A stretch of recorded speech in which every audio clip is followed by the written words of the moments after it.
குருவனுடைய பார்வை பட்டாலுமே 9ஆம் வீட்டில் சனி இருக்கிறது, 8ஆம் வீட்டில் ராகு இருக்கிறது அப்படிங்கிறது நமக்கு பிரிவை தரும். சின்ன சின்ன பிரிவுகளை வீட்டிலேருந்து வெளியில் போகிறதுக்கு பிரிவை, அது பிஸ்னஸ் சம்மந்தமாக இருக்கலாம், படிப்பு சம்மந்தமாக இருக்கலாம், அல்லது டூரிஸ்ட் அந்த மாதிரி சம்மந்தமாக இருக்கலாம். ஒரு லாங் டிரைவ், நம்ம வந்து டிரைவராக இருந்தோம் அப்படின்னா ஒரு வாரம் அங்கே போய் இருக்கணும், திரும்பி தான் இங்கே வரணும் அப்படின்னா சில பேருக்கு வெளிநாட்டிலேயே வேலையாக இருக்கும். 3 மாதங்கள் 6 மாதங்கள் தான் வெளிநாட்டில் இருக்கணும். அந்த மாதிரி பிரிவு இருந்தாலுமே நல்ல பணத்தை தரக்கூடியவராக, நல்ல சம்பந்தத்தை தரக்கூடியவராக, ஒரு ஃப்ரெண்ட்ஷிப்பை அதிகமாக தரக்கூடிய இந்த 6 மாதம் நமக்கு நல்லா இருக்கும்.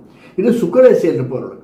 சுக்கிரதசை இருப்பவர்களுக்கு ஏன்னா ஆர்னமெண்ட்ஸ் சேர்க்கை அதிகமாக இருக்கணும் சார். வீடு, நிலம், மனை, வாகனம் வாங்குவதற்கு, ஜுவல்ஸ் வாங்குவதற்கு இந்த 6 மாதத்தில் சுக்கிரதசை இருப்பவர்களுக்கு நல்லதொரு வருமானத்தை கொடுக்கக்கூடியவராக டக்குன்னு ஒரு ஏற்றம் இருக்கும். திடீர்னு ஒரு ப்ரமோஷன் வரும், ஒரு 2 லட்ச ரூபா கையில் வரும். போனஸ் திடீர்னு நம்ம 60,000 எதிர்பார்த்துருப்போம், 1 லட்ச ரூபா போனஸ் வரும். ஏதோ ஒரு அமௌண்ட் மெச்சூர்ட் ஆகும். சுக்கிரதசை இருப்பவர்கள் சப்போஸ் ஒரு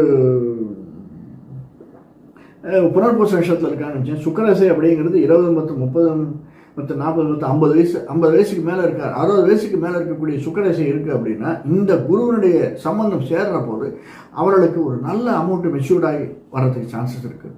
அதே மாதிரி ஏதோ ஒரு ஷேர்ஸில் போட்டு வச்சுருக்கோம், ஒரு 2 வருஷம் ஆச்சு ஷேரு, அதில் வந்து டக்குன்னு ஒரு 2 லட்ச ரூபா வரும். இப்படியெல்லாம் ஏதோ ஒரு விதத்தில் இந்த கடகராசிக்காரர்களுக்கு இந்த குருவானவர் சுக்கிரதசையில் இருப்பவர்களுக்கு நல்லதை தரக்கூடியதாக அமைந்திருக்கிறார். சின்ன சின்ன விஷயங்கள் இருக்குது, அதாவது பிரச்சனைகள் என்னென்ன வரும் அப்படிங்கிறத பார்க்கலாம். ஜெனட்டிக் சம்பந்தமான வியாதிகள் இருப்பதற்கு